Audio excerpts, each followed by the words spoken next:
Time and again, Bert Upton and Mary Jane Bell thought the telephone was glued to their father's head.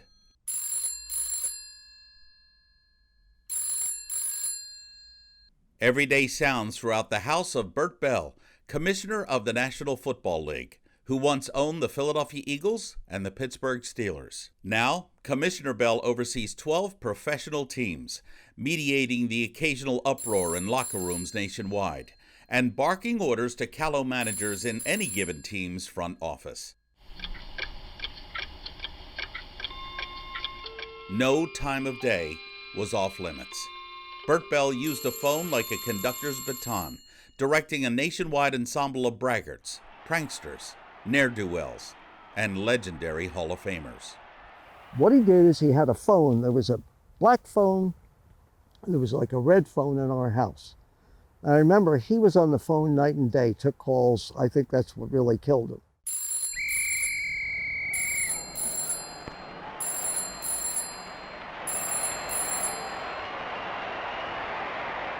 In his first year as commissioner, Bert's phones rang nonstop just prior to the 1946 NFL championship game between the Giants and Bears. Two Giants players were ensnared in a gambling scandal Bell feared threatened the very future of professional football. Both players were suspended indefinitely. The commissioner manned the phones yet again to immediately quash any further attempts to stain his beloved game. We got a hold of J. Edgar Hoover. He said, I'm looking for ex-FBI agents that I can put in every city to check upon all of the gambling and the things that go on, who gets to the players and who doesn't. And that's the thing that really stemmed the whole gambling situation. Nationally advertised price, $199.95 with your trade-in. In 1952, Commissioner Bell himself wagered with television executives who appreciated football's power to gratify cash-rich sponsors, eager to peddle their latest wares during commercial breaks. The first all-new shortening in 40 years. Bell imposed a policy that home games be blacked out within 75 miles of the stadium, enticing football fans to purchase tickets, perhaps even enduring the elements to cheer their team, rather than watching the game for free at home. Detroit Lions are playing the Cleveland Browns for the World Championship in Detroit. It had snowed all week long. And people stood out in line for hours and days to get their tickets. The minute the game was sold out, Governor Soapy Menem-Williams started to call my father and put pressure on and said, the game should be on television, Bert. It's sold out. What about the millions of people that do want to see it? I mean, that was one of the great rivalries then. He said, well, you know what, Governor? What am I going to tell the poor bastards that stood out in line for hours and days in a driving snowstorm? Am I going to say to them, you bought the tickets, now I'm going to give it to everybody else free? So he told them no. So what did Williams do?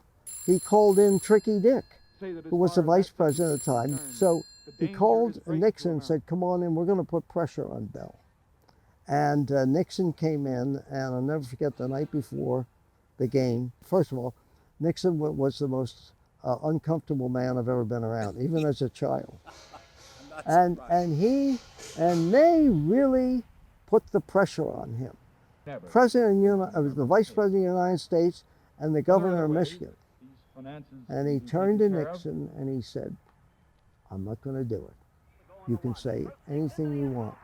I'm protecting those poor people out there that don't have money, that sat there for that game. He backed Nixon right down. I said to myself, this is the greatest moment in my life.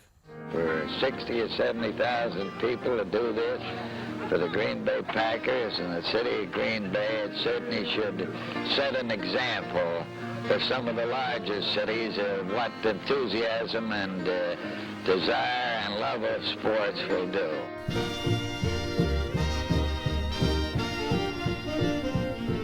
The stocky NFL Commissioner Bell was notorious for rejecting the gentility of high society and those relentless powermongers forever seeking higher office. I should say this, that Pat doesn't have a mink coat, but she does have a respectable Republican cloth coat. And I always tell her that she'd look good in anything. Bert Bell coined the phrase "on any given Sunday," meaning that on game days, any team, no matter how weak, can best even the mightiest rival. And he fought relentlessly for the integrity of all of his football clubs, even if that meant an impulsive personal foul on any given parking lot. Well, he was the commissioner at the time, and nobody would do this today. But he was actually, I'm trying to remember the name of the club. It was kind of a private club, and he took us there for dinner after the game. And there was this guy out in the parking lot, and he said, we know your game's fixed. You know, I bet on this. You know, everybody knows football's fixed. My father kept walking, took us into the restaurant, sat down. He said, I don't know what he said, we have to go to the restroom or something else like that. He walked out. The guy was still in the parking lot. He knocked him out. Your dad knocked this guy out. Punched the guy out. Can you imagine Goodell today being mad at somebody? Hey, JC, I had enough of this. Boom. It ain't going to happen. But Commissioner Bell's main weapon of choice was his arsenal of telephones. Phones in his bedroom, phones on the landing, phones on the first floor, phones in his home office. Whether it was a contested ref's call in Cleveland or a gang of cranky Packer fans grousing about the warm beer sold at the games, Bert persistently worked the telephones.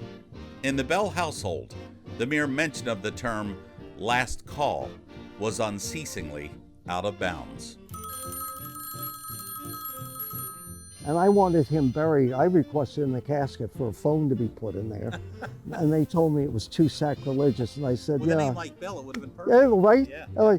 Bird always ringing. For ACMI News, I'm Jeff Barnes.